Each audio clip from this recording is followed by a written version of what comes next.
aí, nobres espectadores do canal Central HQs. Eu me chamo Fernando e vou abordar alguns materiais com vocês, materiais esses que vocês conseguem achar na nossa parceira Liga HQ, que terá na descrição desse vídeo o link para você acessar a loja. Vamos começar pelo primeiro deles, que é Vingadores vs X-Men vs Quarteto Fantástico. Essa publicação da editora Panini, em capa cartonada, papel de qualidade, ao preço de R$ 26,90, 252 páginas, com pelas edições de X-Men vs Avengers 1 a 4, Fantastic Four vs X-Men 1 a 4 e também X-Men 9 e Fantastic Four número 28. Essas duas edições da década de 60, eu vou explicar por que foi compilada dentro desse encadernado. Essas histórias já saíram no Brasil, salvo engano, em Épicos Marvel, da editora Abril Jovem.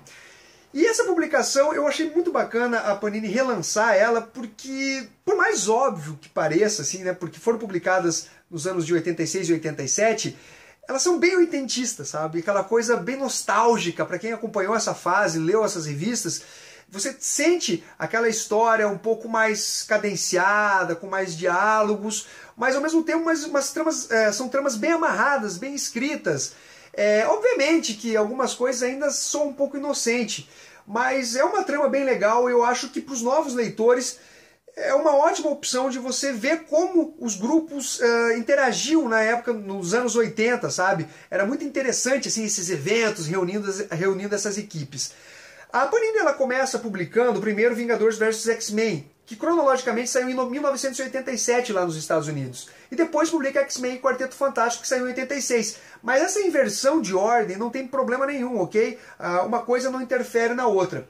Eu diria que a gente tem nessa história o foco principal no Magneto. Ele seria o personagem central, porque ambos os arcos de histórias, vamos separar em, né, o que envolve os Vingadores, depois o que envolve o Quarteto Fantástico, terá ele ali como um dos personagens centrais.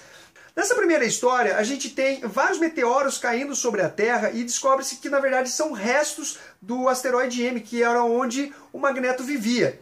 E o Magneto, nesse contexto aqui, nessa época que a história se passa, ele estava se regenerando, se tornando líder dos X-Men.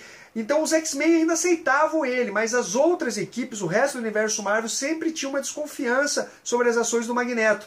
E ele vai atrás do asteroide e ele acaba se degladiando com os Vingadores, que na verdade não confiam nele, não sabem o que ele pode fazer com esses restos do asteroide M.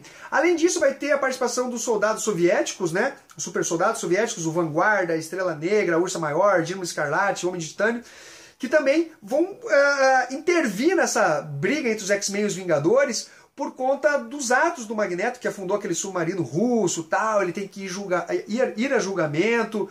E os X-Men, na verdade, eles têm o Magneto como uma pessoa que realmente se regenerou.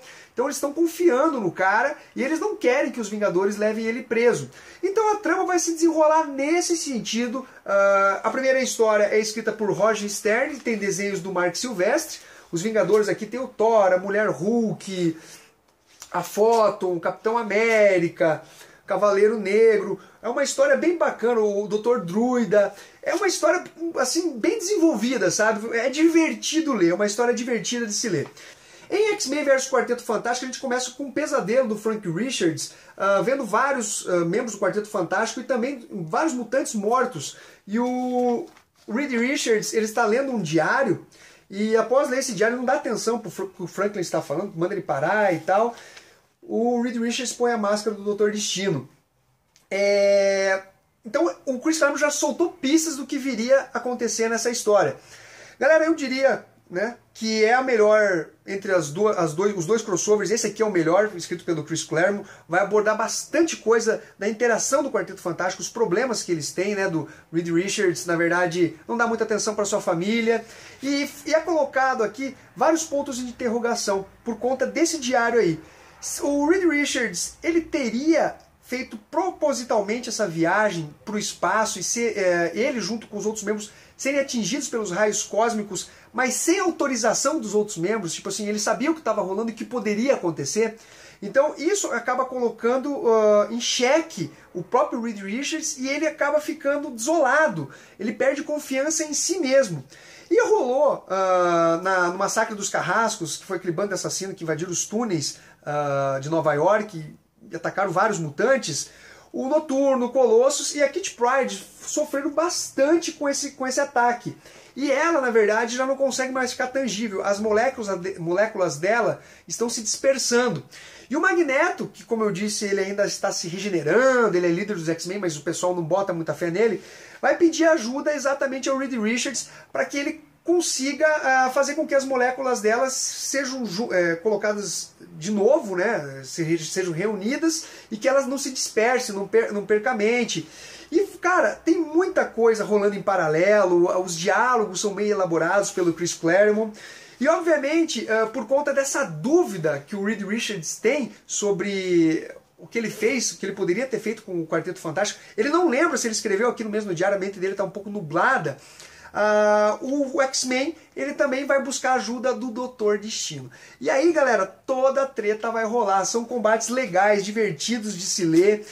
E por fim, galera, para não entrar mais no mérito da história, para deixar que vocês curtam ela, a gente tem aqui o primeiro confronto, por isso que foi publicado X-Men número 9, o primeiro confronto dos X-Men contra os Vingadores. E depois, que for na edição número 9, né? E depois, na Fantastic Four número 28, o primeiro encontro entre os X-Men e o Quarteto Fantástico. Histórias essas todas da década de 60, escritas pelo Stan Lee. Galera, que nota que eu dou para esse material aqui? Eu sou um pouco saudosista e eu gosto bastante desse tipo de trama. Eu dou uma nota 8,5 e eu acho que vale a pena para todos os tipos de colecionadores, tanto para os mais novos como para os mais antigos. Fica a dica. O próximo material é Bíblia em Ação e Começa a Batalha. Publicações da Editora Geográfica. Inclusive eu vou deixar o link da Editora Geográfica na descrição, para caso vocês queiram adquirirem esses dois produtos. Vamos começar aqui por Começa a Batalha, que é escrita e desenhada pelo Sérgio Cariello, um brasileiro que mora nos Estados Unidos, inclusive já trabalhou para a Marvel e para a DC. Nessa primeira história, para esse primeiro encadernado, que é capa cartonada, e não é papel jornal, que é papel de qualidade, a gente vai ter um foco na rebeldia de Lúcifer. Deus cria os humanos, né? E Lúcifer fica com ciúme, fica com inveja, e ele resolve, né, afrontar Deus e é mandado para o inferno. Então, é focado nisso, não é nada novo. Vocês sabem como rola, né, a história da Bíblia, mas é a forma que ela é contada. E ela é contada na forma de quadrinhos. Então não é aquela coisa que você olha, tem materiais infantis, né? Mas assim, histórias da Bíblia em quadrinhos, que são todos, parecem bonecos parados, feitos no computador. Aqui você tem uma dinâmica dos quadrinhos, né? É uma coisa bem mais elaborada, né? Olha só, você consegue perceber. Esqueçam a parte religiosa, no sentido de aproveitem como uma aventura. Inclusive tem algumas licenças poéticas nessa história aqui do autor. Nada que vai modificar a história bíblica ali da revolta dos anjos. Ó, por exemplo, aqui ó, a batalha entre eles. Então é um material bem bacana de se acompanhar. Ó, por exemplo, todo mundo sabe que quem sacaneou Adão e Eva foi a cobra, né? Aqui é retratado como, na verdade, um réptil. Olha só. Então essas são algumas liberdades que o autor teve nessa história. Uma publicação bem legal, bem ao estilo comics. Bíblia em Ação, 752 páginas, material capa dura, também do Sérgio Cariello, brasileiro. Aqui você vê, ó, os verdadeiros heróis em ação. Galera, tem esse nome exatamente... Se você analisar a Bíblia, não pelo lado religioso, né? Mas com uma ficção, uma história, uma epopeia, você terá vários personagens que poderiam ter serem tidos como heróis. Davi, que enfrentou Golias, Noé, né, com a sua arca, Sansão, né, super força, que tinha advinda do cabelo, Moisés, que salvou o povo do Egito. Então a gente tem vários personagens bíblicos que poderiam ser heróis em quadrinhos. Então essa é a intenção também desse material, apresentar vários personagens bíblicos como heróis. E a gente tem aquela dinâmica de quadrinhos, né? Então a gente vai ter do Gênesis ao Apocalipse, ó, criação do mundo, o Gênesis. Depois, ó, as cenas de batalha, de guerra, você consegue perceber que é bem quadrinho, né? Não são desenhos estáticos, aqueles desenhos, né, Bíblia em quadrinhos, aqueles pessoal parados assim. Então, você vai conhecer a maioria das histórias, obviamente, mas aqui a gente vai ter uma peculiaridade que seria na dinâmica, no enquadramento, né, no design dos quadrinhos. Então, ó, você vê as cenas de batalha. Na verdade, se você olhar bater o olho, você não vai dizer que é uma história bíblica. Apesar de que ela é bem fiel, ela aqui já tem poucas licenças poéticas e tem alguns meio que resumindo, né? Não tem como colocar quadrinho da Bíblia em 752 páginas. Mas os pontos primordiais da Bíblia são abordados nessa HQ aqui. Um material bem bacana, mesmo para quem não é tão religioso assim. Galera, fica a dica desse material. Que nota que eu dou para esses dois?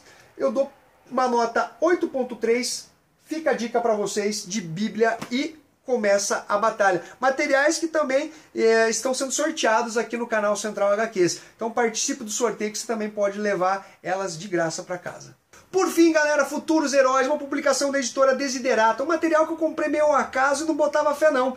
Mas foi uma gratíssima surpresa. Ele é escrito pelo Estevão Ribeiro e tem arte de vários artistas famosos como Vitor Cafage, Paula Markiewicz, Paulo Crubin, Cristina Eiko, Caio e Jônio Garcia, Rafael Salimena, Emerson Lopes, Mário César e Léo Finocchi. Só por essa capa aqui você já consegue perceber vários heróis, né? Olha só, Homem de Ferro, Homem-Aranha, Namor aqui embaixo, Quarteto Fantástico, Hulk e Wolverine, além do Demolidor Matt Murdock.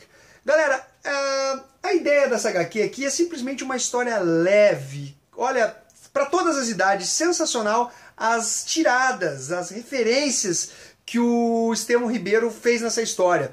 Ele vai simplesmente pegar situações do cotidiano das crianças, aquela bullying que eles sofrem dos maiores do colégio, um defeitinho que a criança tem, uma orelha maior e tal, e a galera vai lá zoar, o moleque que anda cheio dos aparatos de aparelho, anda com muletas, né? E o pessoal vai lá e fica tirando sarro, a criança nervosa, né?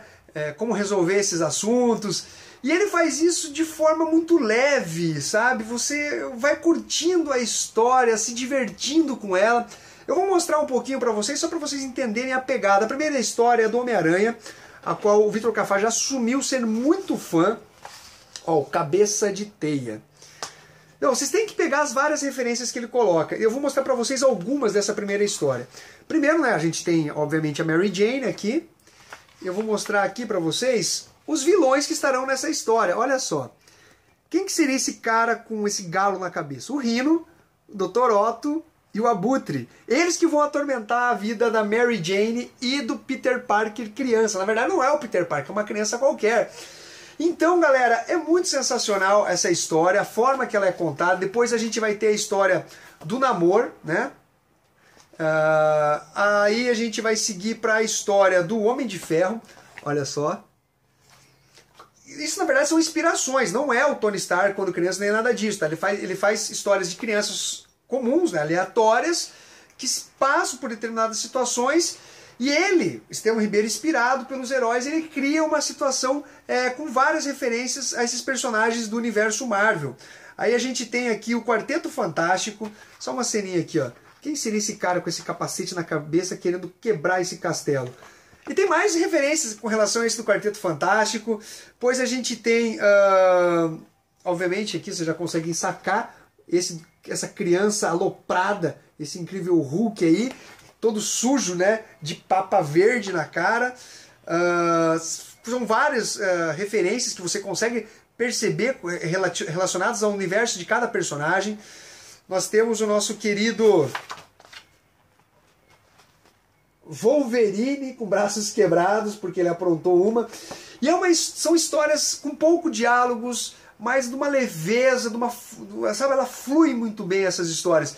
Eu achei um material sensacional, eu dou uma nota 8,5 para esse material. Fica a dica para vocês, compre porque vale a pena. Eu realmente não esperava um material tão bacana e vale para todas as idades. Galera, é isso daí, espero que vocês tenham curtido esse vídeo. Não deixe de acompanhar o blog do Central HQs, que foi reformulado. Tá top, verdade mesmo, modéstia à parte, o site ficou muito bacana. Você consegue acessar inclusive pelo celular. Não deixe de compartilhar, curtir e também comentar esse vídeo. Um abraço para todos e até a próxima!